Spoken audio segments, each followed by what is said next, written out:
Baik, Bismillahirrahmanirrahim. Assalamualaikum warahmatullahi wabarakatuh. Waalaikumsalam warahmatullahi Waalaikumsalam wabarakatuh. warahmatullahi wabarakatuh. Selamat pagi, salam sejahtera untuk kita semua. Terima kasih Bapak dan Ibu dosen. Kemudian mungkin ada juga guru-guru di sini. Saya lihat banyak juga alumni yang ikut bergabung. Kemudian kepada para mahasiswa, saya lihat juga nih banyak mahasiswa saya. Terima kasih sudah setia ya menunggu hingga pembukaan acara ini. Insya Allah kita akan mengikutinya hingga selesai nanti pukul 11 waktu Indonesia Barat. Baik, seperti biasa, Genetikawan Muda Indonesia, kami mengadakan webinar nasional genetika yang kali ini sudah mencapai seri ke-28. Topik kali ini sangat spesial, banyak implementasi yang bisa kita terapkan nanti di pembelajaran, terutama pembelajaran biologi, khususnya genetika, karena topiknya sangat menarik dan sangat aplikatif ya untuk praktikum, yaitu teknik preparasi kromosom menggunakan metode squash pada tumbuhan berkayu. Dalam hal ini, Bu Gut Windarsi sebagai pemateri dari program studi biologi Fakultas Sains dan Teknologi ya, Universitas Islam Negeri Sultan Maulana Hasanuddin dari Banten. Baik, terima kasih ada Ketua Gemi di sini, Bapak Samsur Rizal, yang sebentar lagi kita akan minta kepada beliau untuk membuka acara, sekaligus untuk mengundang mungkin ada Bapak Ibu yang belum bergabung dengan Gemi, mungkin bisa ikut bergabung setelah menonton acara ini gitu ya. Baik, kepada Pak Syam kami persilahkan. Baik, ya. Terima kasih Bu Oli ya sudah memprakarsai kegiatan ini. Begitu juga kepada pengurus yang lain yang sudah apa namanya bersusah payah nih untuk mengangkat acara webinar ini. Ya, sudah agak lama webinar kita ini tidak terlaksana. Kalau di tahun 2022-2023 nih Pak, kita selalu setiap bulan ini melaksanakan ini. Nah, di 2024 memang kita mungkin punya fokus yang lain lagi. Nah, mudah-mudahan di 2025 kita juga akan mencoba lagi mengadakannya secara berkala, Bu Oli. Ya, kalau kita tidak bisa melaksanakannya sekali sebulan, sekali 2 bulan kita laksanakan secara berkala. Juga terima kasih kepada Bu Gudwindarsih yang sudah mau berbagi ilmu pada kita, genetikawan muda Indonesia. Nah, para peserta webinar hari ini, eh, saya juga sudah menuliskan di chat bahwa genetikawan muda Indonesia memiliki jurnal yang Tropical Genetik yang isinya tentang genetika. Nah, ini bagi mahasiswa bisa menjadi ide riset yang bisa dilakukan di tempat masing-masing. Memang selama ini kita di jurnal memang mengalami kesulitan untuk mendapatkan artikel. Ya, padahal kita di sini gratis dan sekarang kita dalam proses mengajukan akreditasi. Jadi silakan Bapak Ibu melihat jurnal kita, mana tahu ada ide-ide riset yang bisa lakukan di daerah kita masing-masing. Kita eh, apa namanya di tropical genetic, banyak riset-riset sederhana yang bisa dilakukan oleh mahasiswa S1. Ya, memang selama ini mahasiswa takut dengan riset genetika karena seolah-olah sulit. Nah, mudah-mudahan jurnal kita bisa memberi ide kepada kita semua. Nah, berikut terima kasih kepada Bu Gut ya yang bersusah payah meluangkan waktu menyediakan waktu untuk kegiatan kita hari ini tentang preparasi kromosom. Nah, ini adalah tema yang sangat menarik sekali, Bapak Ibu semuanya. Kita selama ini katakanlah di dalam praktikum biologi mengamati kromosom pada saat mitosis, saya yakin tuh antara ketemu dengan tidak ketemu gitu. Ya, kromosom pada tahap-tahap mitosis pada akar bawang itu. Nah, pada tahu nih dengan metode yang ditawarkan ya Ibu Good, mudah-mudahan memberikan wawasan kepada kita semua. Nah, selain itu, Genetikawan Muda Indonesia juga menerima anggota baru di tahun 2025 ke depan. Dan itu bisa digunakan untuk BKD dan untuk eh, apa namanya mendapatkan kegiatan-kegiatan dari Himpunan Genetikawan Muda Indonesia. Jadi silakan Bapak dan Ibu peserta webinar akan mendapatkan kartu anggota sebagai Genetikawan Muda Indonesia. Dan kalau kita lihat kenapa namanya Genetikawan Muda Indonesia, sebab menurut WHO sampai umur 60 masih muda Bu Oli. Jadi tidak ada masalah gitu. Meskipun saya sudah mendekati umur 60, nah tapi terminologi dari WHO sampai 60 itu adalah masih muda. Artinya apa? Semangatnya masih muda. Jadi kita di sini ada memang beberapa Bapak Ibu yang lain-lain ya sudah di atas 50, semangatnya masih semangat muda. Makanya namanya Genetikawan Muda Indonesia, semangatnya semangat muda. Jadi jangan ragu-ragu ya, ada pula calon peserta yang bertanya, Pak, kita tidak muda lagi, Pak. Nah, gitu. Jadi jangan takut kita mengakomodasi anggota dari semua kalangan. Ya, praktisi pun juga boleh. Mana tahu ada praktisi-praktisi yang membuat rekayasa genetik, GMO misalnya, juga boleh bergabung di Genetikawan Muda Indonesia. Terima kasih juga yang sebesar-besarnya kepada peserta seminar yang sudah ada berkumpul di virtual Zoom ini. Mudah-mudahan acara ini bermanfaat untuk penambahan wawasan kita. Demikian saja. Assalamualaikum warahmatullahi wabarakatuh. Waalaikumsalam warahmatullahi wabarakatuh.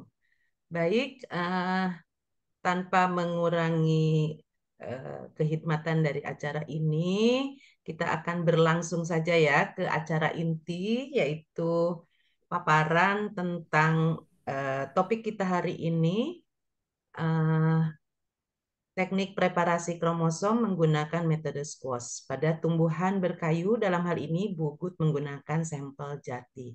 Dan sekilas saya baca eh, slide presentasi beliau, ini sudah ada paten kayak gini gitu ya, Bu Gut ya. Sudah, Mudah-mudahan Bu. Iya, sudah. ya sudah dipatenkan, Masya Allah luar biasa ya.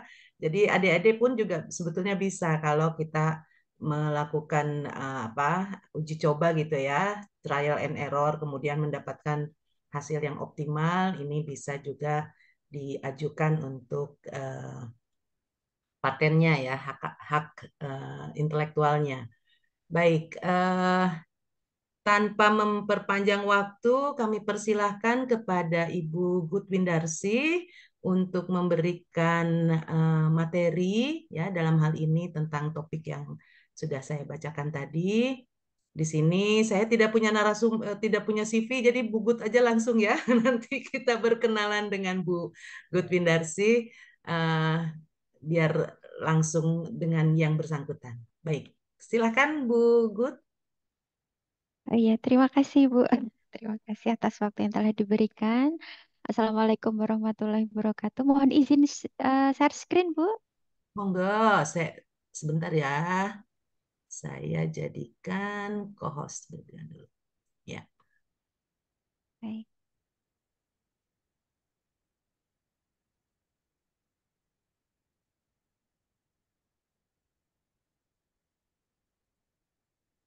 Baik, terima kasih atas waktu yang telah diberikan. Saya hari ini akan mempresentasikan tentang teknik preparasi kromosom menggunakan metode squash pada tumbuhan jati. Saya rasa untuk mahasiswa atau dosen yang uh, belajar atau mengajar di bidang genetika tentu tidak asing dengan istilah squash untuk preparasi kromosom. Kebetulan preparasi kromosom banyak metode, hanya yang sudah saya cobakan adalah dengan menggunakan metode squash. Saya dosen dari Prodi Biologi. Mohon maaf, saya juga kelupaan memberikan CV, Ibu. Mohon maaf. Kemudian saya dari dosen biologi Fakultas Sains dan Teknologi dari UIN Sultan Maulana Hasanuddin Banten. Saya mengajar di bidang genetika, biologi molekuler, dan kultur jaringan tanaman. Mohon izin untuk mempresentasikan. Namun sebelumnya, terutama untuk adik-adik mahasiswa ya, nah ini harus saya beri sedikit materi sedikit supaya ada gambaran kromosom itu seperti apa. Jadi kromosom itu eh, terdapat di dalam inti sel yang dia berfungsi untuk membawa informasi genetik. Nah, jadi ini adalah strukturnya ya. Strukturnya seperti ini ketika dia akan terlihat terutama ketika sel mengalami pembelahan terutama mitosis. Ini ada strukturnya, di bagian ujung ada telomer. Kemudian di bagian tengah ada sentromer, kemudian ada lengan kromosom atau biasa disebut juga kromatid atau salah satu lengan kromosom. Kemudian bagian lengan kromosom biasanya dapat dibedakan antara lengan pendek atau short arm dan lengan panjang atau long arm. Nah, sentromer sendiri ini berfungsi untuk menghubungkan kedua lengan antara lengan panjang dan lengan pendek. Kemudian selain itu sentromer juga berfungsi untuk tempat perlekatan mikrotubulus selama pembelahan sel. Kemudian untuk lengan-lengan kromosom biasanya sentromer tidak mengandung gen. Adapun untuk lengan kromosom disinilah berisi gen-gen. Adapun untuk telomer dia terdapat di ujung ya, baik lengan panjang maupun lengan pendek. Fungsinya adalah untuk mempertahankan kestabilan kromosom terutama saat pembelahan sel. Kromosom berisi DNA. Kita tahu bahwa di kromosom merupakan kondensasi dari kromatin ya. Kromatin itu berisi benang-benang DNA di mana DNA itu terdiri dari gen-gen. Nah, DNA ini akan dikemas dengan bantuan protein histon yang ini. Nah, sehingga membentuk kromatin. Kromatin biasanya akan terlihat ketika sel berada pada tahap eh, interfase. Ya, sehingga ketika sel tidak membelah. Kemudian ketika sel masuki fase mitosis atau pembelahan sel, nah baru kemudian kromatin akan berkondensasi, istilahnya memadat atau memendek. Nah, itu membentuk kromosom. Saya tidak mohon izin untuk tidak menjelaskan secara detail ya DNA, gen dan sebagainya. Hari ini kita fokus ke kromosom saja. Untuk kromosom itu sendiri bentuknya bermacam-macam. Nah, ini yang pertama yang A, ini untuk metasentris, di mana sentromer terletak di tengah dan kedua lengan memiliki ukuran yang hampir sama panjang. Sedangkan yang B itu submetasentris, di mana terdapat lengan pendek dan lengan panjang. Kemudian yang agrosentris, kedua lengan sangat berbeda secara signifikan sehingga ada yang lengan sangat panjang dan ada yang sangat pendek. Sedangkan untuk yang telosentris, sentromer terletak di ujung sehingga hanya punya satu lengan. Nah, ini fungsinya kromosom mengandung gen-gen untuk mengkodekan sifat organisme serta membawa informasi genetik dari satu generasi ke generasi berikutnya. Kemudian mengatur ekspresi genetik kromosom karena mengandung DNA. Nah, DNA ini berisi gen-gen yang berfungsi untuk mengkodekan proses ekspresi genetik yaitu membentuk protein. Nah, ini kita langsung ke macam-macam set kromosom. Jadi sel atau organisme memiliki berbagai macam set kromosom. Di antaranya ada haploid, diploid, dan poliploid. Untuk set kromosom haploid itu dikatakan demikian jika memiliki satu set kromosom saja. Nah, ini biasanya ada pada sel gamet ya, baik sel ovum maupun spermatozoa. Sedangkan pada set kromosom diploid jika memiliki 2 set kromosom. Ini pada sel somatik. Nah, ada juga istilah poliploid. Nah, ini sering kita dengar ketika dalam istilah pemuliaan tanaman. Nah, ini mengandung lebih dari 2 set kromosom.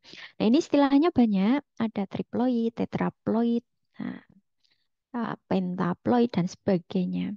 Nah, ini gambaran jika haploid, jika untuk haploid hanya punya tiap kromosom hanya punya satu salinan seperti ini ya. Jadi biru tua hanya satu, yang warna hijau hanya satu, yang biru muda hanya satu. Itu hanya masing-masing kromosom hanya punya satu salinan. Nah, tergantung jumlah organisme tersebut memiliki berapa kromosom. Nah, untuk diploid punya tiap kromosom punya 2 salinan atau istilahnya ada 2 kembaran gitu. Nah, jadi ada pasangannya ada 2 gitu. Satu set tiap kromosom punya 2 kromosom, ya, 2 kembaran atau salinan. Sedangkan yang triploid, nah, tiap kromosom punya 3 salinan atau 3 set dan seterusnya. Yang tetraploid punya 4 set kromosom. Dari teori ini maka kami dari tim penelitian kami, ini tim kami ya, ada Ibu Trihandayani, ada Ibu Indira, mohon izin saya state ya. Ada Ibu Aryani, ada Ibu Titin, ada Pak Fajar, Bu Yuyu, dan Bapak Wijaksono. Bapak Wijaksono adalah ketua tim kami. Ya, ini adalah penelitian kami ketika kami ingin menginduksi ya, jati, diploid, mixoploid, dan tetraploid dengan menggunakan orizalin. Jadi orizalin itu fungsinya untuk menggandakan, doubling istilahnya. Ya, jadi diploid menjadi tetraploid. Nah, ini kenapa kami meneliti ini? Jadi kami menggunakan jati. Kenapa jati? Karena jati punya kualitas tinggi, yaitu kayunya kuat dan tahan terhadap serangga, terutama rayap ya. Nah, ini kayunya sangat bermanfaat, terutama untuk bahan bangunan, untuk rumah, juga untuk kapal dan furniture. Kita tahu bahwa kita punya lemari, meja kursi banyak yang dari jati. Ini termasuk sangat mahal sekali. Akan tetapi untuk jati yang konvensional itu usia panennya sangat lama, bisa mencapai 40 tahun. Kenapa? Karena pertumbuhannya sangat lambat. Nah, namun saat ini sudah banyak klon jati elit atau yang sudah dikomersialkan. Nah, ini memiliki keunggulan ya, dia pertumbuhannya sangat cepat dan kualitas kayunya sangat bagus. Nah, di mana 10 tahun sudah bisa dipanen ya. Diameternya sudah 30 cm dan tingginya 12 meter. Nah, selain itu jati ini punya keunggulan yaitu mampu mensukuestrasi CO2 atmosfer ya. Jadi CO2 yang kita tahu bahwa kita sudah isu pemanasan global ya, perubahan iklim akibat perubahan iklim sehingga jati ini mampu ya berkontribusi menyerap CO2 untuk disimpan dalam biomasa tanaman terutama kayu sehingga dapat berkontribusi dalam mitigasi perubahan iklim. Nah, ini perubahan jati unggul, pengembangan jati unggul yang sudah kami lakukan, diantaranya dengan mutasi radiasi sinar gamma oleh tim kami. Hanya untuk saya berkontribusi di penggandaan kromosom. Ya, untuk penggandaan kromosom dalam hal ini sebenarnya bisa menggunakan colchicine, orizalin. Hanya kami menggunakan orizalin. Ini banyak keunggulannya, diantaranya meskipun konsentrasinya sedikit, ini sudah mampu untuk mendoubling kromosom sehingga harapannya mendapat jati tetraploid. Nah, jati tetraploid ini punya banyak keunggulan ya, di antaranya tahan cekaman abiotik yaitu tahan kekeringan sehingga kita tahu bahwa jati pada musim kemarau biasanya meranggas ya. Nah, ini bisa mempertahankan daunnya. Nah, kemudian dia juga tahan ya cekaman biotik. Nah, kita tahu bahwa jati tahan rayap juga tahan penyakit. Nah, ini tingkat pertumbuhannya juga lebih cepat.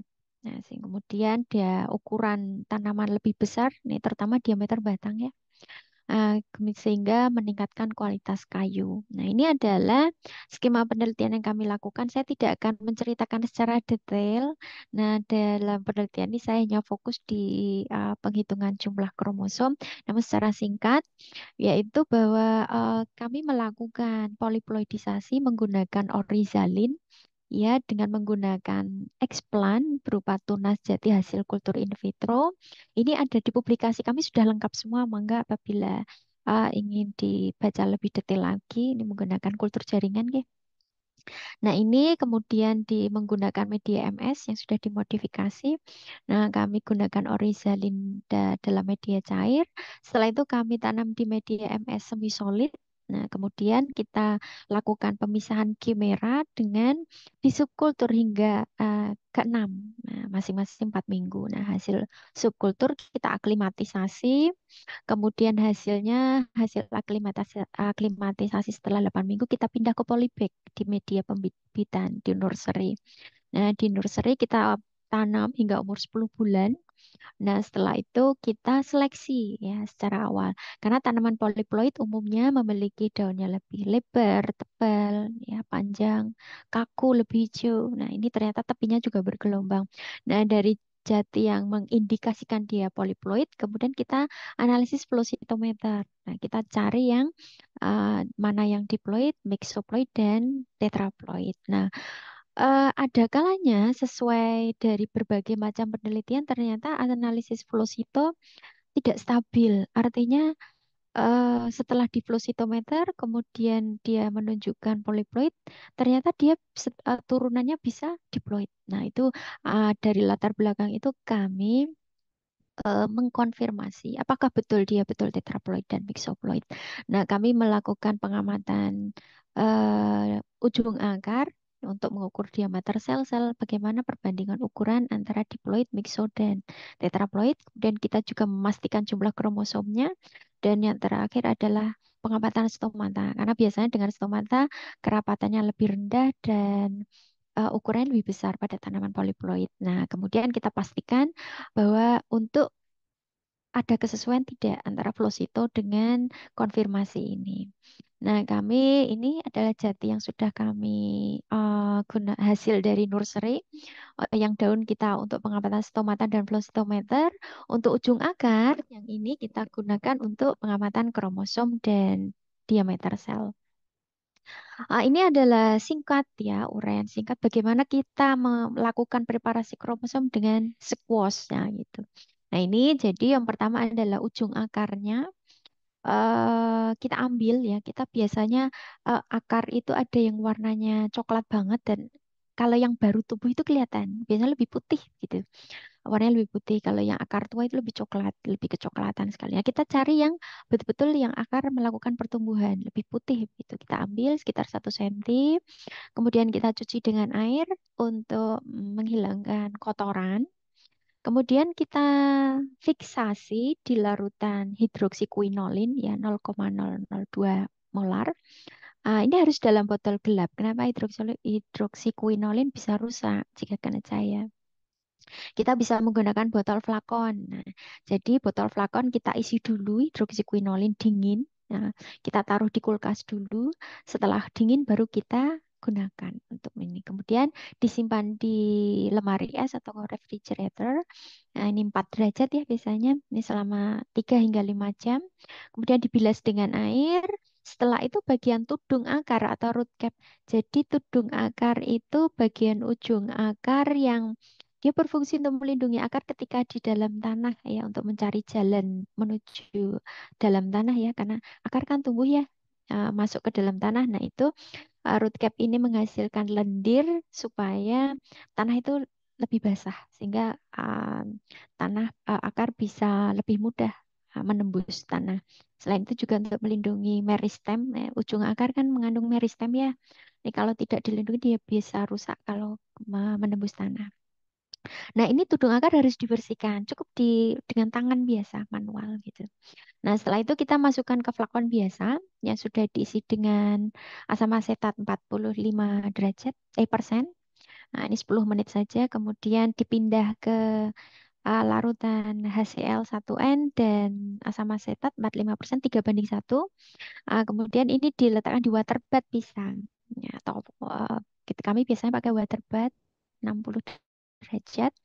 1 menit 20 detik. Nah, sebenarnya kami melakukan optimasi ya. 1 menit, 1:20, 1:30, dan seterusnya hingga 3 menit. Nah, ternyata waktu 1 menit 20 detik ini paling bagus ya. Kemudian ujung akar, biasanya kalau sudah kita fiksasi di HCl dan asam asetat, nanti ujung akarnya kelihatan jernih sekali. Nah, ini tandanya bahwa ini bagian meristematik. Nah, ini biasanya nanti bagian sel-sel yang mengalami mitosis di sini. Biasanya kalau pada tahap ini ternyata ujungnya tidak bening seperti ini, biasanya tidak berhasil gitu, nggak dapat gitu. Tanda-tandanya nanti ini bening sekali di ujungnya. Ini yang kita pakai, kita squash. Nah, setelah itu akarnya kita standing di larutan 2% asetorsein. Ini 3 hingga 5 menit ya kita bisa pakai pelat tetes ya. Kita tetesi di sini kemudian ujung akarnya kita masukin gitu. Nah, kemudian pada gelas objek kita teteskan asetorsen 2% gitu. Nah, kemudian akar kita potong ujungnya 1 hingga 2 milimeter. Kecil aja pakai silet gitu. Nah, kemudian kita masukkan ke tetes asetorsen. Nah, setelah itu kita tutup dengan gelas penutup. Nah, setelah itu kan kadang ada kelebihan penetesan. Nah, jadi kita bisa serap dengan kertas saring. Nah, kemudian kita ketuk pakai pensil yang ada karetnya itu, yang ujung pensil. Nah, itu kemudian kita ketuk aja. Cukup ini. Jadi kalau untuk mengetuknya ini sepertinya harus langsung ya. Karena tidak kalau terlalu keras juga rusak, terlalu lembut juga selnya tidak bisa menyebar. Jadi harus pas gitu. Begitu sudah selesai squash, inilah proses squashnya. Jadi mengetuk dengan ujung karet pensil. Gitu. Nah, kemudian kita lewatkan di api. Nah, sebentar saja. Nah, ini panas, cukup panas, tapi tidak boleh panas, terlalu panas, tapi cukup panas. Artinya biasanya kami menandai kalau kita letakkan di kulit kita mampu menerima panas itu. Kalau kulit kita tidak mampu menerima itu terlalu panas. Gitu. Jadi tidak terlalu panas, tapi juga cukup panas. Kemudian kita tekan untuk memastikan squash uh, selesai. Nah, kemudian bagian tepi kita segel dengan kutek-kutek bening saja. Kenapa kita segel? Ada kalanya kita itu perlu antri mikroskop ya. Nah, jadi belum tentu hari itu selesai. Jadi kalau tidak selesai kita bisa besok. Kalau tidak kita kutek nanti akan menguap. Nah, itu jadi bisa di hari berikutnya untuk pengamatan. Nah, ini untuk pengamatan kami mengamati karena setiap tumbuhan, setiap spesies bisa memiliki waktu optimal berbeda. Nah, jadi kita optimasi jam berapa sih? Karena biasanya kan kita antar jam 9 sampai jam 10 ya. Nah, ini untuk pada jati kita lakukan optimasi tiap 30 menit antara pukul 5.30 hingga 11.30. Kita ambil pertanaman 2 hingga 3 akar, kemudian tiap akar kita amati 6 bidang pandang. Kemudian kita pakai diamati dengan mikroskop trinokuler ya, dengan kamera digital. Kemudian diamati perbesaran 1.000 kali ya, karena kromosom itu kecil. Jadi kalau perbesaran 4.000 kurang kurang bisa diamati. Mungkin agak jauh bisa kecil-kecil gitu, tapi tidak bisa dihitung. Nah, maka kita harus pakai 1.000 kali dan harus menggunakan minyak imersi. Minyak imersi kita teteskan di bagian di atas slide, antara slide dengan lensa objektif. Ya, kemudian kita amati apakah ada tahap-tahap pembelahan sel, baik profase, metafase, anafase, dan telofase. Alhamdulillah kita dapat semua, ya. Jadi ini untuk profase membran intinya sudah tidak tampak. Kemudian benang-benang kromatin sudah mulai sudah mulai padat, tapi belum bisa dihitung. Nah, jadi sudah mulai memadat. Kemudian metafase sudah terlihat, dia di tengah sel. Ya, jadi ini sel dia di bidang ekuator dan benang kromatinnya sudah memendek. Nah, jadi ini eh, kita pakai kenapa di sini sangat kecil sekali? Ya, karena jati itu tumbuhan berkayu, tantangannya itu. Jadi kromosom itu sangat kecil, selnya sangat kecil, jadi memang agak susah. Tapi kami untuk penghitungan kromosom sudah, alhamdulillah sudah berhasil bisa dihitung gitu. Nah, kemudian di metafase ya, ketika sel kromosom berada di bidang ekuator atau tengah-tengah sel, ini masuki masa metafase. Kemudian yang C dia sudah tampak ya dari tiap pasangan kromosom dia memisah. Nah, satu ke bawah, satu ke atas ini. Nah, jadi tiap pasangannya berpisah akan bergerak menuju ke kutub berlawanan. Nah, kemudian pada fase telofase, nah ini sudah mulai terbentuk sekat pemisah antara dua kelompok kromosom. Nah, ini kemudian setelah selesai pembelahan mitosis selesai, dia masuk interfase. Nah, ini yang E ini. Di interfase tidak terlihat benang kromatin maupun kromosom, adanya membran inti. Nah, ini membran inti sel. Kalau inti sel kelihatan berarti dia di interfase. Tuh. Nah, ini kemudian untuk penghitungan jumlah kromosom, kita mencari fase metafase. Nah, tadi kan sudah ketahuan tuh yang B ini kan. Nah, dari B ini tahap metafase kita cari. Nah, alhamdulillah kita dapat. Nah, kita hitung. Nah, kita menggunakan software KIM versi 20.32. Nah, di sini kita hitung secara manual, kita bagi menjadi 4 area. Masing area kita hitung, kemudian kita total. Dan alhamdulillah sesuai yang kita harapkan untuk sel-sel diploid kita dapat 36 kromosom. Untuk sel tetraploid kita dapat 72. Ya. Dan alhamdulillah kita juga dapat mixoploid. Mixoploid itu artinya dalam satu organisme ada sel diploid, ada juga sel tetraploid sekaligus dalam satu individu tanaman. Nah, itu mixoploid. Kita dapat itu yang D ini. Jadi sel yang bersebelahan, yang kiri selnya diploid, yang kanan tetraploid. Kita langsung dapat sekaligus gitu. Nah, ini dari hasil kami, alhamdulillah kita dapat ya, kita dari pukul 5.30 hingga pukul 6 sampai pukul 11.30 tiap 30 menit, ternyata waktu optimal untuk sampling dan fiksasi kromosom kita uh, peroleh berdasarkan sel yang menunjukkan tingkat profase dan metafase paling tinggi, yaitu pada jam 5.30. Nah, jadi pagi sekali ya. Jadi sebelum jam 6 harus fiksasi, nah, itu ya. Namun kita juga bisa lihat bahwa profase masih bisa diamati pukul 9.30. Nah, jadi karena profasenya di sini sudah berhenti sampai 9.30, maka kita bisa simpulkan bahwa pengambilan sampel bisa dilakukan pagi ya, 5.30 hingga 9.30. Nah, jadi betul ya sesuai teori biasanya jam 9 sampai jam 10 gitu ya. Tapi ternyata pada jati itu 5.30 sudah banyak dan ini justru paling tinggi. Kami berasumsi bahwa sebelum jam 5.30 itu masih sudah berlangsung gitu. Kami kurang pagi lagi. Nah, gitu. Ya, oke, tetapi setelah jam uh, 10, nah ini sudah metafasenya sudah menurun ya dari 7% ke 4% sehingga sudah tidak bagus lagi hasilnya. Ini jadi dari hasil penelitian ini kami dapat 3 macam tanaman ya. Ada diploid, tetraploid, dan mixoploid. Ya, jadi diploid itu 36, tetraploid 72 jumlah kromosom. Mixoploid ada 2 macam sel. Gitu. Oke, kemudian dari peran dari manfaat dari penghitungan kromosom ini adalah untuk konfirmasi. Yang tadi kami menentukan ploidi dengan flow cytometer, jadi cukup kita ambil daunnya, kemudian kita lihat peaknya, kita akan langsung tahu, oh ini mixo, ini diploid, dan tetraploid.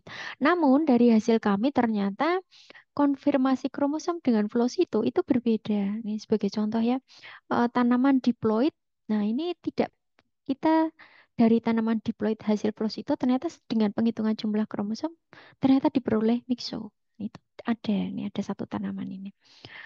Begitu juga ini yang bawah yang saya kotakin merah seperti itu. Jadi ternyata dari 18 mixo ya ini kita dari total ini dapat 20 ya. 18 mixoploid dan 2 tetraploid. Alhamdulillah. Nah, ini jadi aplikasi teknik squash ini ya kita bisa mengetahui ya tahap-tahap pembelahan sel baik itu terutama mitosis ya baik itu profase, metafase, anafase dan telofase. Kemudian untuk yang metafase dari metafase kita bisa menghitung jumlah kromosom yang berapa. Ini berfungsi untuk konfirmasi hasil flow cyto dan ternyata terkadang berbeda. Nah, selain itu kita juga bisa studi karyotipe ya, terutama untuk yang kromosomnya besar seperti paku-pakuan ya, kemudian pisang dan seterusnya, anggrek itu. Pada jati ini kami kesulitan ya. Kenapa? Karena kromosomnya sangat kecil ya, dan kita kesulitan menentukan di mana sentromernya itu. Jadi kami belum berhasil untuk di sini ya, untuk karyotipenya. Oke, nah ini tantangan yang kami peroleh terutama pada jati ya, karena dia pertumbuhan berkayu.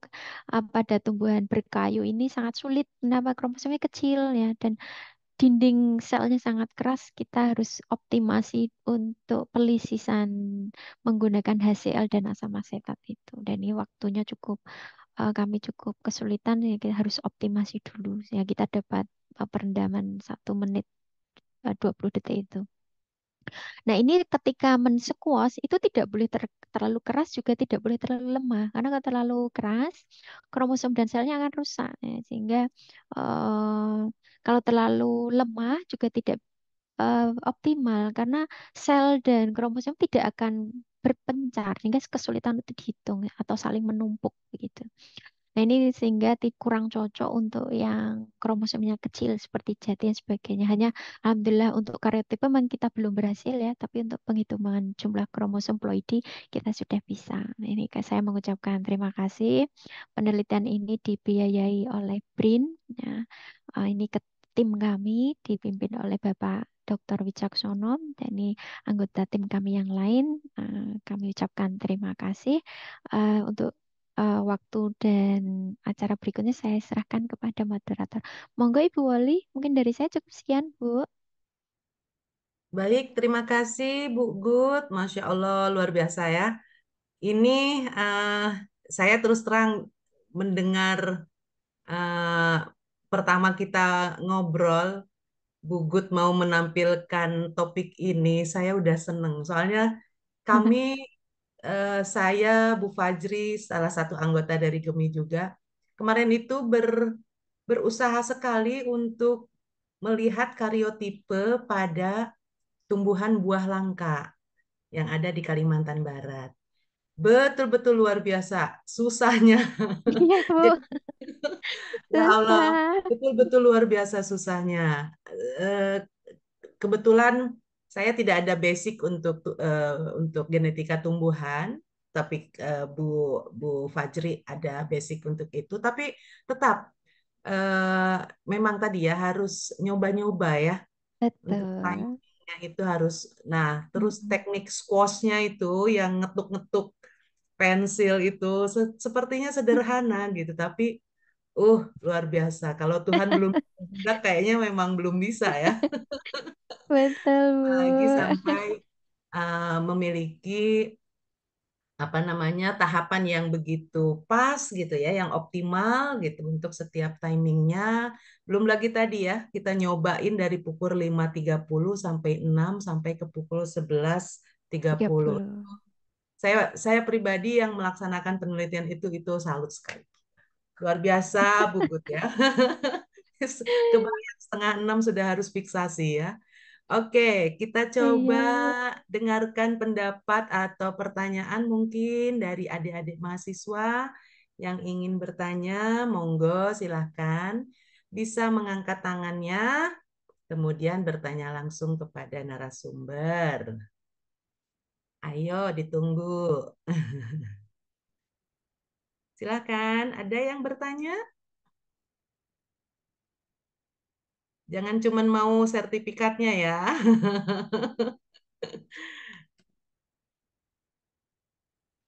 Tidak ada.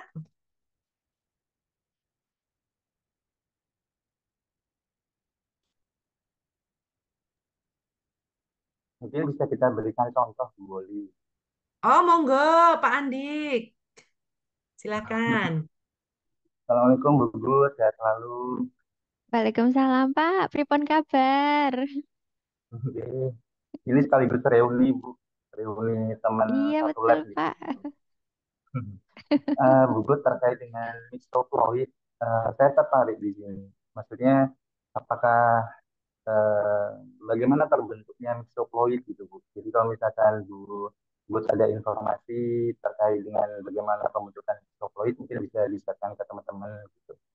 Atau apakah misalkan isoploid itu terbentuk karena terjadinya apomiksis pada saat fertilisasi atau terjadinya kegagalan pembelahan atau bagaimana? Saya masih belum memahami terkait ini.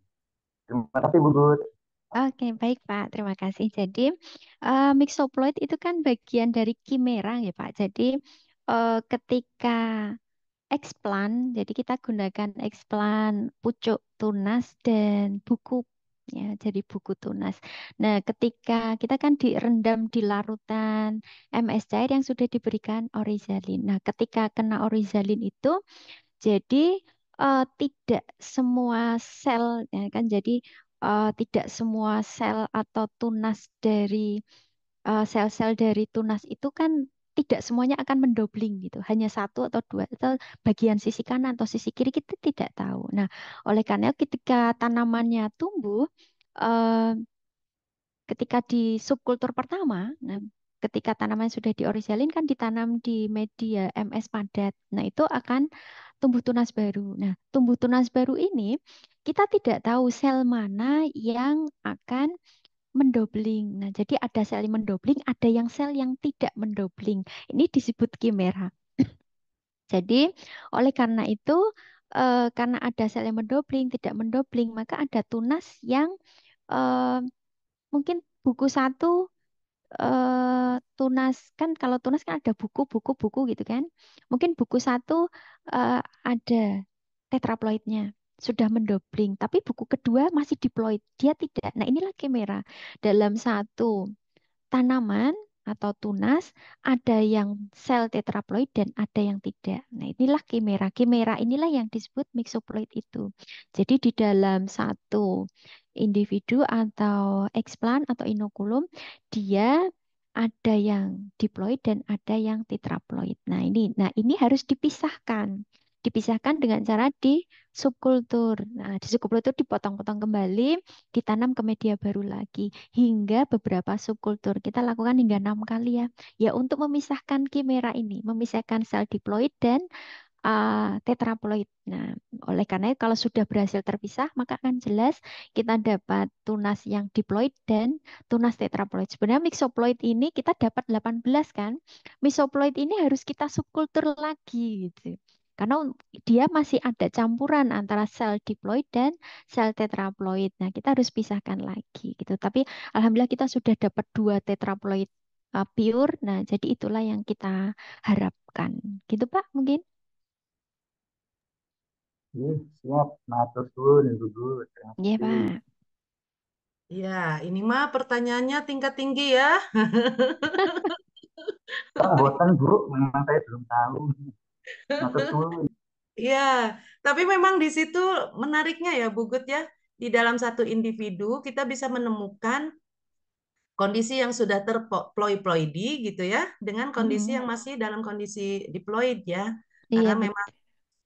siklus selnya mungkin tidak sama ya, Iya, betul. yang tumbuhan. Ya. Oke, di sini sudah ada, oh ada Bu Fajri nih. Kita coba dulu dengan ini Bapak kayaknya, Pak Muhammad Badrut Tamam. Silahkan Pak, bertanya langsung, mohon dibuka kameranya. Baik, terima kasih atas kesempatan waktunya. Perkenalkan saya Pak Tamam dari Prodi Biologi Universitas Muhammadiyah Lamongan. Masya Allah. Eh, Sangat menarik sekali terkait dengan apa namanya riset apa namanya di tingkat kromosom karena riset seperti ini sepertinya sudah mulai banyak ditinggalkan gitu kan. Iya, Nah, betul. eh, saya barusan sekilas membaca jurnalnya Ibu Gut tadi. Eh, apakah nanti karena mungkin kromosomnya kecil-kecil ya Bu ya. Iya, Jadi betul. nanti ada di analisis apa namanya panjang kromosomnya untuk menentukan ini misalkan mana itu kromosom yang apa namanya metasentrik kemudian yang apa namanya dan yang lain-lain itu apakah eh, masih bisa memungkinkan dengan ukuran yang kromosom yang sekecil tadi itu kan? Mhm. Itu Ya. pertanyaan yang pertama. Nah, yang kedua ini saya tertariknya tadi itu kan jati karena berkayu. Saya ada karena memang saya belum pernah mencoba berkayu ya.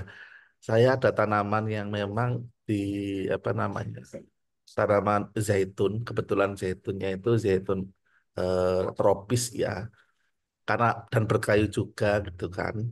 Apakah ada teknik misalkan secara in vivo ya? Karena misalkan mungkin dibuat stek dulu atau kalau tadi kan dibuat kalau tidak salah ini ya dengan metode kultur in vitro ya Bu ya. Nah, misalkan dibuat metode stek atau mungkin ya mungkin ada ada referensi atau apa stek dan ini Ibu apa namanya misalkan tangkok atau bagaimana kemudian nanti kalau sudah ada akarnya baru di apa squash itu apakah itu memungkinkan bisa. Nah, terima kasih itu dua pertanyaan dari saya. Terima kasih atas waktunya. Baik, Baik, terima terima kasih Pak kasih. Tamam. Oke, Monggo silakan Bu Gut. ya, Ibu Wali mohon izin menjawab. Bapak, salam kenal Pak. Baik, untuk karyotipe, jadi sebenarnya kromosom jati ini sudah saya bikin karyotipenya Pak. Saya sudah ukur panjang-panjangnya, lengan panjang, lengan pendek. Hanya hasilnya antara sel satu dan lain itu tidak stabil. Jadi karena Oh, saking kecilnya saya ragu gitu ya. Daripada saya datanya ragu, akhirnya tidak saya ikut publikasi. Tadinya ingin saya ikut publikasikan. Datanya sudah ada. Jadi kami dapat oh yang metasentrik sekian, ini sekian. Tapi ternyata antara sel satu dan yang lain tidak stabil. Bisa jadi saya salah mengukur begitu kan. Karena saking kecilnya saya mengira-ngira. Nah, karena sentromernya tidak terdeteksi di mana gitu. Saya jadi agak ragu karena terlalu kecil sekali. Jadi eh, saya belum berani untuk mempublikasikan gitu. Sebenarnya sudah kami lakukan, datanya ada gitu.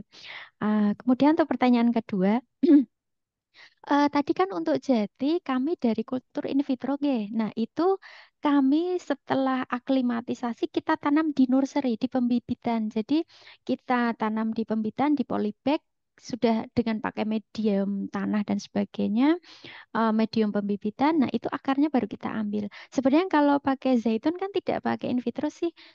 Nggih, in vivo bisa. Jadi cukup saja entah dari biji bisa, cangkok bisa, stek bisa. Kita tanam saja di polybag. Lebih bagus polybag, Pak. Jangan di pot, nggih, karena nanti dari polybag itu setelah pertumbuhannya bagus, kita bisa ambil nanti caranya kita kayak tengkurepin gitu. Nanti medianya akan turun, kita bongkar dulu, tapi tanahnya jangan sampai hancur gitu. Kita buka polybagnya, kita ambil akar muda, itu bisa. Atau cukup biasanya dari polybag itu, nah itu kan kalau akarnya banyak dia akan keluar dari polybag, dari lubang-lubang itu. Kita bisa ambil dari situ. Nah, itu. Nah, jadi ada dua bisa dengan di stek cangkok bisa. Yang penting kita dapat akarnya. Hanya kalau kita polybagnya kita kesulitan nanti ketika bongkarnya. Sebenarnya dari pot mungkin juga bisa. Hanya kalau di pot harus kita bongkar semua, kita balik gitu. Tapi jangan sampai tanahnya rusak. Karena kalau rusak nanti tanamannya bisa mati. Kita masukin lagi ke pot. Kita hanya mengambil akarnya. Bisa Pak. Nggak masalah. In vivo bisa. Mungkin itu dulu. baik, cukup jelas Pak Tamam. Ada pertanyaan lanjutan atau masih? Oke, baik, terima Sudah kasih. cukup jelas Ibu. Terima kasih banyak atas penjelasannya. Iya Saya Pak. pun juga Sama-sama. melakukan hal yang sama, Bu Gut ya. Kami bahkan mencoba untuk hidroponik untuk mendapatkan akar tanaman yang apa tidak tidak bermasalah gitu, tidak luka, tidak apa gitu. Tapi sepertinya nggak pengaruh ya media tanamnya apa saja ya. Eh, saya belum mencoba Bu untuk hidroponik, jadi saya tidak bisa menyampaikan bermasalah tidak. Oh iya, Jadi saya hanya in vivo, kalau in vivo bisa gitu. ya, ya, ya. Baik. Di sini ada Bu Fajri dan ada juga pertanyaan di dalam kolom chat. Silakan Bu Fajri untuk bertanya terlebih dahulu. Baik, terima kasih Bu Li. Izin off cam ya Bu ya, masih di rumah, masih bed rest sebenarnya. Assalamualaikum Bu Gut, Iya, Waalaikumsalam Mbak Fajri, pripun kabar? kabarnya? Ya, ini Mbak Gut nih sebenarnya senior saya juga Bu Li dulu. Jadi reuni beneran. Oke, Heeh. baik. Bu Li izin bertanya ya Mbak Gut ya. Jadi di sini saya lihat pesertanya rata-rata anak-anak kita ya Bu ya. Iya, betul. Banyak sekali anak-anak kita dari Prodi Pendidikan Biologi FKIP Untan ya. Sebenarnya gini, Bu Gut, yang mau saya tanyakan, jadi kan peserta ini banyak nanti sebagai calon guru gitu ya Bu ya. Yang mau saya tanyakan, kira-kira metode SKOS ini apakah nanti bisa diaplikasikan oleh guru ya nanti di sekolah dalam pembelajaran genetika gitu? Kalau bisa diaplikasikan, kira-kira tips dan triknya atau alat-alat sederhana apa saja yang mereka harus siapkan gitu biar berhasil, atau mungkin sampelnya gitu, pemilihan sampelnya seperti apa agar pembelajaran di sekolah itu bisa dilakukan dengan melihat kromosom secara langsung. Pertanyaan saya itu aja sih. Terima kasih Oke, Bu Woli. ya Ya, baik. makasih Bu Fajri. Monggo, Bu Gut. Baik, mohon izin menjawab, Bu. Oh, baik. Untuk uh, penelitian kromosom ini sebenarnya ada kendala juga, tantangan juga. Kenapa? Karena kita kan perlu ala bahan kimia untuk fiksatif ya, terutama ya hidroksikuinolin ya, sama asetorsein. Ya, harganya sangat mahal sekali ya. Jadi tidak Ya. dijual bebas. Hidroksikuinolin aja saya cek satu botol 16 juta, Bu. Jadi lumayan. Jadi kalau lembaganya sekolahnya ada anggaran, saya rasa tidak ada masalah. Sebenarnya kuncinya di anggaran gitu. Ya. Kebetulan saya sendiri untuk di UIN Banten tidak ada praktikum ini kan anggarannya nggak ada. Jadi saya sendiri tidak, tapi saya tetap ke mahasiswa tunjukin hasil-hasil saya gitu. Dan kemudian yang kedua adalah asetoorsein pewarna. Ini cukup mahal juga, terutama yang dari merek ya Bu, yang dari merek gitu. Nah, untuk merek ini untuk asetoorsein itu sekitar 4,5 juta. Itu aja yang belum pajak ya Bu, karena pajaknya luar biasa. Nah, itu bisa kena 6 juta itu, Bu. Ya, jadi, tetapi ada eceran gitu. Saya kemarin lihat di Shopee ada eceran 1 juta bisa gitu. Jadi intinya adalah terutama yang hidroksikuinolin dan asetorsen itu kan mahal sekali. Kalau sekolahnya ada anggaran, nggak masalah. Saya yang penting kuncinya di anggaran. Kalau tidak ada ya saya tidak belum menemukan senyawa lain pengganti hidroksikuinolin. Mungkin mencari metode lain selain ini yang lebih murah, mungkin Karnoi atau dan lainnya. Jadi bukan metode ini. Kemudian apabila anggaran ada, maka mungkin dari saya adalah mencari tanaman yang mudah. Contohnya alium. Alium itu kan selnya apa ya? Selnya lunak, kromosomnya besar, tidak ada dinding selnya tidak bermasalah. Jadi kita bisa menggunakan sampel itu. Jadi alium itu gampang, lebih mudah. Jadi tidak perlu tekanan khusus sih pasti dapat kromosom gitu. Jadi saran saya menggunakan tanaman yang sudah terbukti mudah dan ukuran kromosomnya besar. Insya Allah kalau dua bahan kimia ini ada, cukup alium yang simpel-simpel untuk pengamatan langsung di mikroskop, insya Allah udah bisa. Ya jangan memakai yang tanaman berkayu dulu lah gitu, yang gampang dulu aja. Mungkin gitu Mbak Fajri. Ah,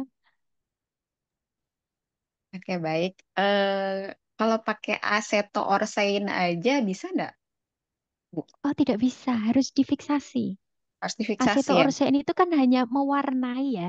Nah, Mhm. kemudian untuk fiksasi kromosom supaya dia Berhenti ya. kalau tidak difiksasi nanti dia akan lanjut pembelahannya menuju ke telofase dan seterusnya. Jadi harus di stop untuk fiksasi. Nah, fiksatifnya inilah yang menggunakan hidroksikuinolin. Nah, atau kita bisa menggunakan yaitu mencari metode lain bahan kimia alternatif yang lebih murah. Hanya saja saya belum ketemu Bu, ya karena Mhm. saya masih fokus di squash gitu. Mhm. Oke, kan kalau di mikroteknik yang saya tahu ya mungkin, tapi saya juga nggak paham ini bisa atau enggak, ada yang namanya FAA ya yang agak murah mungkin ya. FAA itu bisa nggak jadi pengganti? Jadi si hidroksikuinolinnya pakai FAA, kemudian nanti beli eceran acetoorsein, masa nih sebenarnya harus bisa gitu, bisa nggak? Harus dicoba-coba dulu, Bu. Jadi kalau memang teknik skos kromosom itu harus coba-coba gitu ya. Oke, Bahan oke. kimianya, waktunya gitu. Mungkin bisa kalau memang itu berupa fungsinya sama dengan hidroksikuinolin. Oke, Mungkin baik. Kalau ini Bu, kenapa Bu? mungkin kita harus mencari pengganti hidroksikuinolin itu kan tidak sama seperti fiksatif biasa ya. karena dia menghentikan siklus sel seperti itu. Jadi eh, formalin, apa eh, asam asetat dengan alkohol tidak sama fungsinya dengan hidroksikwinolen pada pada beberapa eh, beberapa tahap gitu. Sehingga memang pengganti hidroksikwinolen itu belum tentu bisa dengan fiksatif lainnya gitu yang biasa kita gunakan untuk mempreparasi sel dalam kondisi apa stabil gitu, dalam kondisi normal. Ya memang itu yang susah ya. Iya, Bu, Ya, tantangannya. tantangannya di Oke, sini. oke. Baik, makasih Bu Oli, Mbak Gut. Iya, sama-sama Ibu.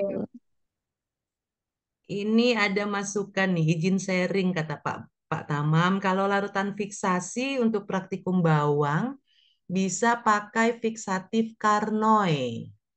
Isinya alkohol absolut dengan asam asetat glasial. Ini sudah terbukti ya Pak Tamam ya, tingkat keberhasilannya? Kebetulan saya setiap praktikum pasti berhasil. Oh, Masya Allah tuh dapat jawaban Bu Fajri ya. Kita pakai campuran alkohol dan asam asetat dengan rasio 3:1 ya. Baik, Iya. terima kasih Pak Tamam sudah berbagi juga untuk kita di sini ya. Jadi eh, asam asetat mah murah lah ya. Asam asetat glasial dan alkohol absolut masih bisa di. Kalau saya mungkin malah lebih menggerakkan lagi kampus-kampus yang ada di sekitar sekolah-sekolah yang memang aimnya bagus gitu ya untuk pembelajaran atau praktikum genetika. Mungkin kita bisa menyediakan ya secara apa namanya kayak menyediakan layanan gitu ya kepada sekolah-sekolah yang ada di sekitar kampus untuk lab-lab yang masih belum belum belum optimal ya, terutama untuk anggarannya masih minim sekali. Mungkin kita bisa menawarkan dengan sekolah-sekolah yang ingin ikutan untuk praktikum seperti itu barangkali ya Bu Gut ya. Sehingga ada seperti layanan seperti pengabdian gitu ya, pengabdian kepada masyarakat oleh dosen-dosen misalnya di apa namanya di tempat yang berdekatan dengan SMA-nya. Ya, oh pewarnanya nih bisa menggunakan asetokarmin. Asitokarmin. Oh ya, terima kasih Pak atas masukannya. Nanti kita coba untuk praktikum. Iya. Ini ada pertanyaan dari Edvin. Assalamualaikum, selamat siang Ibu Gut. Berdasarkan penjelasan Waalaikumsalam. tadi, larutan fiksatif untuk perendaman akar jati menggunakan hidroksikwinolin. Sebetulnya hidroksikwinolin Ya, juga lebih umum ya dipakai untuk berbagai ya, jenis sel. Apakah bisa menggunakan karnoid? Tadi sudah dijawab oleh ya, sudah. Pak Tamam ya. Untuk pengamatan stomata yang diamati pada peta riset tersebut, apakah ada perbedaan di setiap perlakuan? Ini pertanyaan berbeda Ya. nih. Kalau kita bicara tentang kromosom, ini bicara tentang stomata. Mungkin bisa dijawab juga ya untuk me- Em, memenuhi rasa ingin tahu. Ya, Boleh ini Bu, boleh. Ya silakan. meskipun sudah keluar topik nggak apa-apa. Jadi dari hasil kami ada perbedaan. Ya, jadi untuk yang tetraploid ukuran stomata lebih besar. Ya, di Hmm. panjang dan lebar stomata lebih besar. Untuk yang diploid kecil, yang mesoploid tengah-tengah.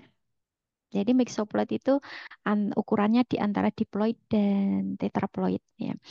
Terutama yang tetraploid lebih besar. Kemudian kerapatan stomata untuk yang karena ukuran lebih besar maka densitasnya lebih rendah. Ya, Hmm. jadi kalau yang tetraploid, kalau yang diploid karena ukuran selnya stomatanya lebih kecil, kerapatannya jadi lebih tinggi ya. Jadi ada perubahan dan ini ternyata juga tidak hanya di penelitian kami, di penelitian yang lain ternyata untuk tanaman poliploid memang ukuran stomata cenderung lebih besar ukurannya gitu. Itu kaitannya kemana ya, Bu Gut? Kalau boleh kita bicara lebih dalam gitu. Dengan kondisi tetraploid dan Mohon maaf Bu, internet saya agak berhenti sebentar. oke Bisa diulangi Bu? tersendat. kaitannya kemana ya dengan ukuran stomata dan Mohon kerapatan izin diulangi, stomata? Bu. Tadi internet saya keputus. Baik, sudah bisa jelas suaranya? Bu Good? Oke, jaringannya terputus. Maaf, Ya, terputus. Bu Ya, Good sudah jelas kaitan. suaranya sekarang? Sudah kaitan dengan ukuran stomata Kaitan dan antara, kerapatan, ya. Jadi iya. kan kalau diploid itu dalam satu bidang pandang itu misalnya ada 20 stomata, Bu. Ukurannya kan kecil-kecil. Nah, pada tetraploid kan ukurannya jadi membesar kan, Bu. Artinya sel epidermis juga lebih besar, stomata lebih besar, maka jumlahnya lebih sedikit. Karena Oh, ukurannya lebih besar. Nah, maka oh iya, karena jumlahnya lebih sedikit, kerapatan kan menunjukkan jumlah stomata plus jumlah epidermis. iya, Nah, iya. jumlah stomata plus dibagi luas bidang pandang. Makanya kalau semakin banyak jumlah stomata, kerapatannya kan makin tinggi. Nah, semakin sedikit jumlah stomata, kerapatannya makin rendah. Gitu. Iya, iya. Oh iya ya. Aduh, sesederhana itu sebetulnya ya. Mikir. Saya kira ada Oh, over ekspresi misalnya gitu ya. Atau Iya, Bu. gimana Pak Andik? berarti ini kalau saya dulu itu kan kurus Bu, sekarang itu gendut. Berarti banyak tetraploid gitu ya Bu ya. Berubah dari diploid jadi tetra. Boleh, Pak. Itu ya. Aduh, Pak Andi implementasi tetraploid. sekali ya Pak Andik ya. Ini kayaknya Pak Tamam masih mau berbicara. Silakan Pak Tamam. Baik, terima kasih. Saya izin sharing. Sebenarnya ada kemiripan apa namanya risetnya dengan saya dulu. Saya hanya ini menggunakan tanaman ini apa itu namanya zinnia ya tanaman Asteraceae karena memang tujuannya poliploidi untuk sebagai komoditas bunga potong kayak krisan gitu ya Bu ya. Krisan itu kan dipakai untuk bunga apa namanya tanaman bunga potong, kemudian tanaman untuk misalkan papan apa namanya ucapan dan sebagainya. Nah, sebagai alternatif menggunakan ini saya Zinnia elegan atau apa itu namanya bunga kertas ya, Zinnia elegan. Nah, di situ saya menggunakan poli apa namanya induksi poliploidi pakai kolkisin dan sebelumnya sudah ada riset tapi nggak berhasil. Saya akhirnya menggunakan variabel eh, konsentrasi kecil dan lama perendaman kelipatan 12 jam. Tetap saja juga tidak ada induksi. Saya cek di apa itu namanya sitologisnya dan kemudian flow cytometry juga tidak ada. Jadi eh, kasus ini itu membuat saya pertama bingung. Kenapa? Ternyata eh, tidak semua induksi poliploidi itu bisa berhasil gitu kan. Nah, kemungkinan besar ada teori yang mengatakan eh, ini terkait dengan mikrotubul yang untuk apa namanya proses proses apa namanya pembelahan sel itu tidak terpengaruh oleh kolkisin sehingga tidak menyebabkan efek poliploidi. Namun uniknya ada kemiripan juga tadi berhubungan dengan apa itu namanya stomata karena stomata tidak ada perubahan, namun semakin lama perendapan itu sel pavement kayak stomata itu kan bentuknya kayak paving paving gitu Bu ya itu ambiar itu bahasa Indonesia apa ya kayak kayak tidak teratur gitu kan itu sudah saya ada risetnya saya jadi kayak ngerusak antar komponen-komponen antar sel ikatan antar sel sehingga stomata itu nampak nampak kayak nggak rapat gitu kan itu yang terjadi pada eh, riset yang saya alami gitu kan nah kalau yang ibu tadi kan karena induksi poliploidnya berhasil efeknya memang ada perubahan ukuran sel. Itu sharing dari pernah yang saya lakukan. Terima kasih. Atau mungkin ada Pertama, peluang untuk kolkisinnya nggak bisa bekerja dengan selnya sendiri, atau karena Bugut kan menggunakan orizalin ya. Iya, mungkin Nah, mungkin ya nanti bisa dicoba Rosalin apakah bisa gitu kan. Jadi Mm-mm. ternyata kolkisin itu berbicara mengenai ini ya, pada kasus tertentu ada yang memang mikrotubul, pembentukan mikrotubul kan mengalami depolimerisasi itu ya. Nah, ternyata kolkisin itu tidak semuanya bisa bikin membuat apa mikrotubul itu rusak atau depolimerisasi gitu kan. Makanya itu ada fakta bahwasanya ternyata tidak semua tanaman atau tumbuhan itu bisa diinduksi. Tapi memang sebagian besar kasusnya bisa. Nah, itu menariknya bisa menggunakan alternatif kayak apa namanya senyawa poliploidi seperti yang dilakukan oleh Ibu Kut mungkin ya apakah nanti berhasil itu. Karena ada dua jurnal atau dua riset sebelum saya yang pertama itu menggunakan 2 kali induksi, ya induksi di tingkat biji sama di apa namanya apikal. Jadi ketika tumbuh itu pun juga nggak berhasil. Kemudian dilakukan berikutnya juga nggak berhasil. Terus kemudian saya pakai variabel lama perendaman juga nggak berhasil itu kan. Jadi ini apa namanya ya memang tanaman tersebut Zinnia elegans itu boleh dikatakan ya sulit diinduksi menggunakan kolkisin gitu kan. Mungkin ya ada semacam senyawa poliploidi yang lain yang belum pernah dicoba itu. Memang tujuannya memang untuk ini tadi pengembangan hortikultura ya, pengganti kerisan yang memang agak rewel kalau misalkan di apa dirawat itu. Terima kasih. Ya, mungkin ada juga inhibitor tertentu misalnya gitu ya, yang Bisa jadi itu. menyebabkan si colchicine atau senyawa lain yang kita harapkan bisa menghentikan pembelahan sel itu malah nggak bekerja ya, bisa jadi ya. Ini ya masih avatar. Oke, silakan. Ada yang lain mungkin dari adik-adik yang mau bertanya. Tadi juga dijelaskan oleh Bu Gut tentang jenis-jenis kromosom. Ini sangat berguna nih buat yang mau ujian akhir ya. Karena sebentar lagi UAS Bu Gut di tempat kami dan ini materinya tadi sudah dipaparkan pendahuluan tentang jenis-jenis kromosom, kemudian ploidi. Ini sangat berkaitan dengan mutasi ya, mutasi kromosom. Saya kira ini sangat bermanfaat pengetahuannya. Silahkan adik-adik, yuk, monggo, monggo. Tidak ada yang mau tanya kah?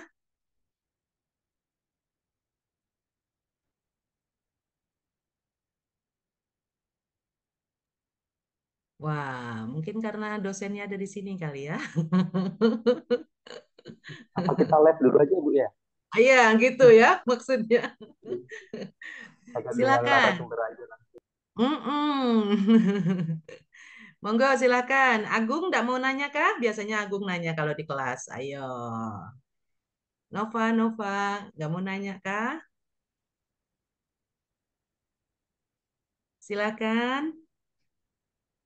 Rifka, di sini ada beberapa juga yang sedang riset genetika di tempat kami, Bu Gut. Ada masih tentang cacing, ini juga kita pengen tahu juga ya. Kira-kira perbedaannya untuk karyotyping hewan dengan tumbuhan, eh, triknya di mana ya? Kira-kira yang mungkin bisa berbeda gitu. Kalau apa membandingkan antara metode untuk karyotyping hewan dengan karyotyping tumbuhan. Saya belum pernah di hewan, Bu. Saya selalu di botani, jadi belum pernah mencoba begitu. Jadi tidak tahu apakah metodenya juga sama Iya, atau tidak. iya, iya, iya, iya. Tapi saya dapat info baru nih, selain apa tadi alium ya, ternyata untuk kromosom sel paku-pakuan, kemudian pisang dengan anggrek juga eh, memungkinkan ya untuk dilakukan di sekolah ya atau di kampus ya Iya, Bu. dengan Kebetulan ukuran yang besar. paku saya sudah mencoba di waktu Hmm, itu di Kebun Raya Bogor. Jadi hmm. waktu saya latihan pertama justru dengan paku, Bu. Jadi sekali Ah, langsung berhasil, Bu. Jadi eh, sekuasnya tidak terlalu rumit ya karena kromosomnya juga besar. Jadi saya bersyukur sekali. Nah, begitu saya pegang jati harus setahun saya baru dapat. Saya baru tahu itu si ujung akarnya itu harus sampai bening dulu ya.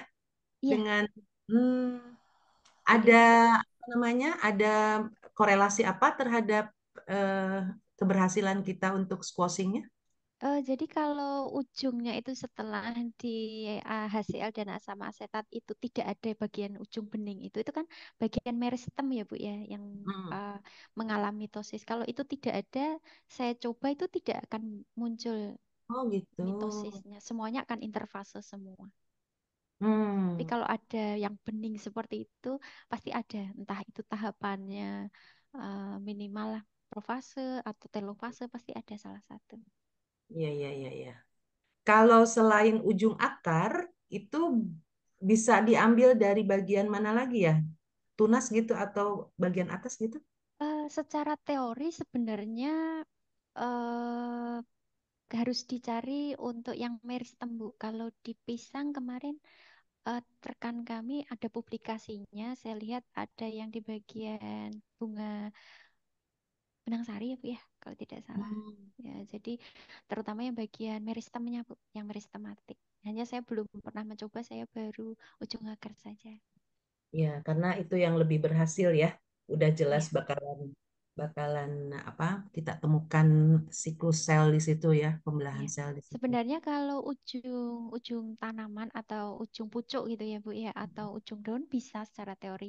Hanya kan kita terkendala ada kloroplas itu loh Bu. Nah, Oh itu kan iya. warnanya hijau. Jadi ketika nanti betul dapat kromosom itu akan menghalangi, gitu, bisa menutupi. Gitu.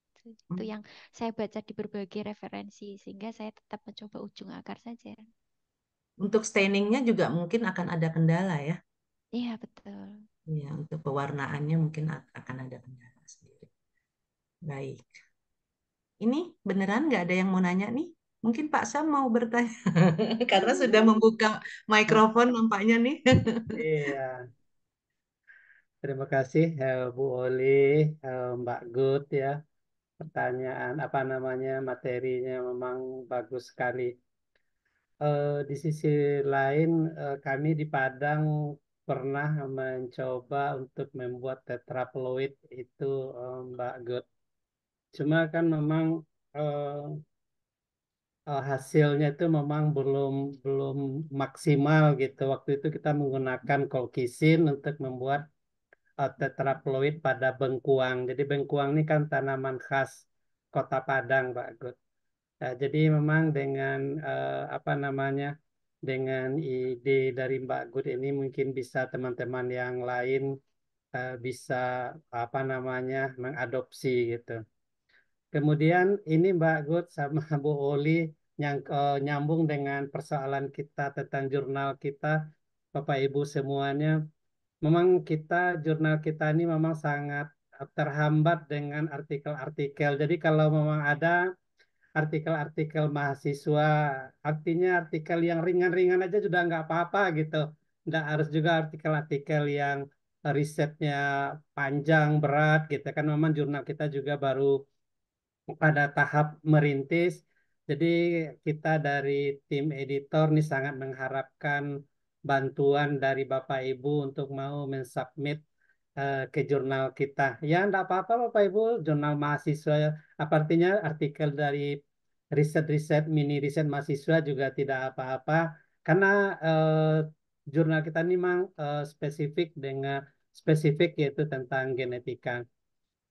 Baik, mungkin itu saja Bu Oli, karena memang di sini kita ada eh, pecinta-pecinta genetika ya, tentu mengadakan riset tentang genetika, baik mahasiswa maupun dosen. Jadi kami sangat menunggu kiriman artikelnya supaya jurnal kita ini bisa bertahan hidup gitu. Karena memang untuk bertahan hidup 10 artikel 1 tahun kita sudah susah sekali, Mbak Gut.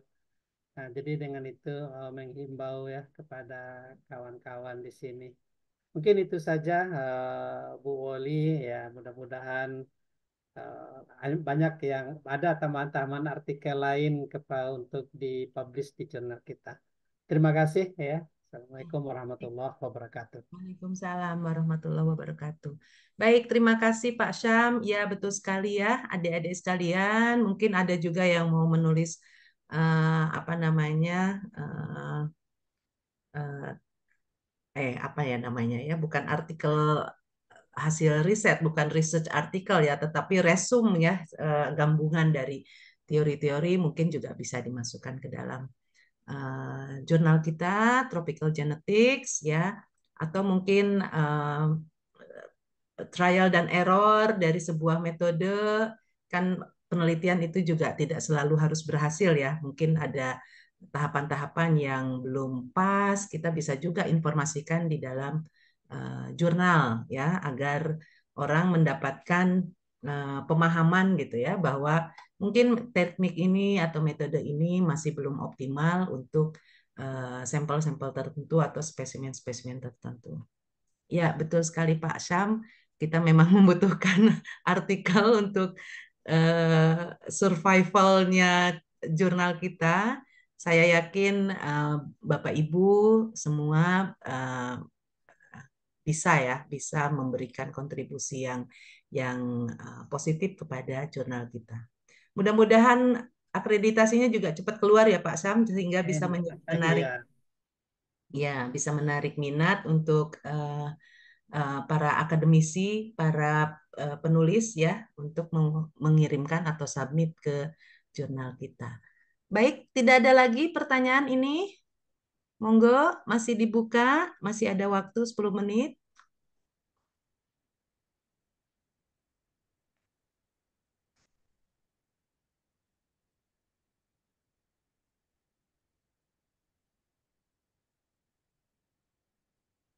Silakan.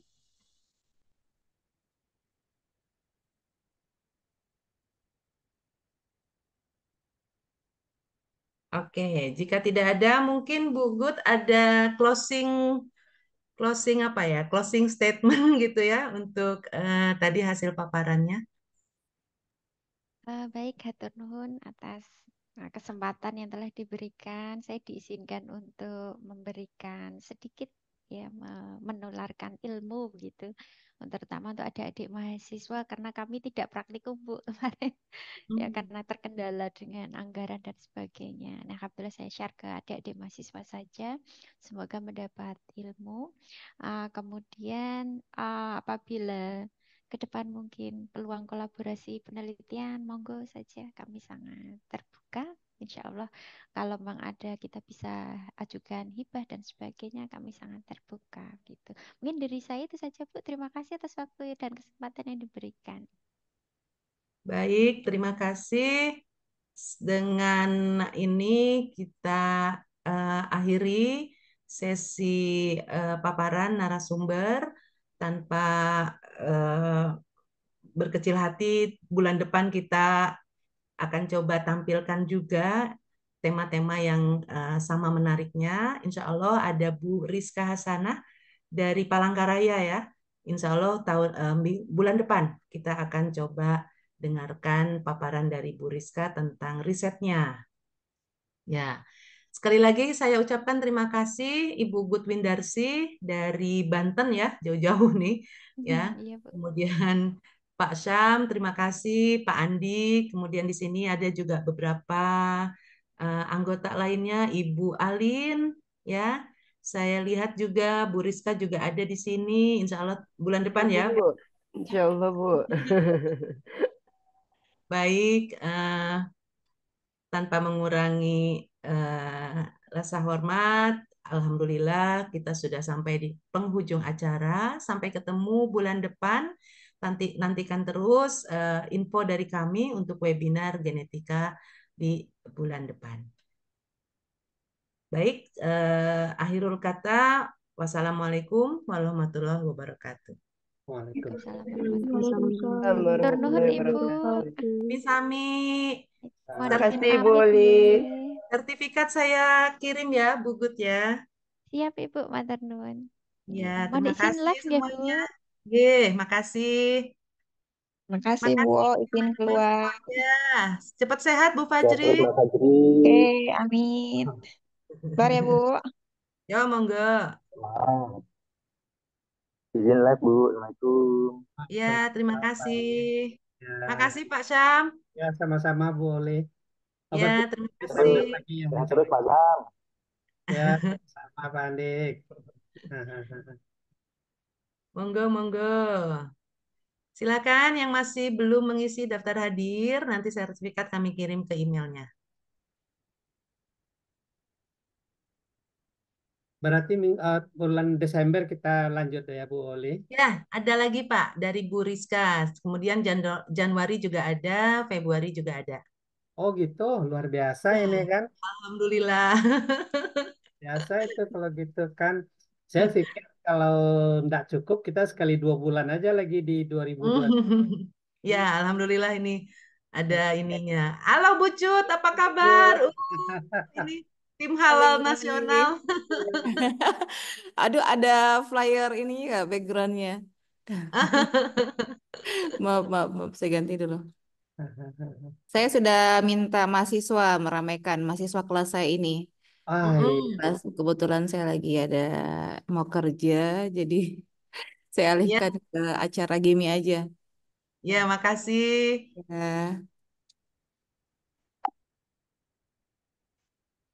Baik, terima kasih Bapak Ibu semua. Saya izin menutup Zoom ya. Iya. Sampai ketemu lagi bulan Ya. depan ya. Nantikan flyer dari kami untuk webinar bulan depan. Saya akhiri. Terima kasih semuanya. Selamat siang. Siang Ibu. Ya, makasih ya.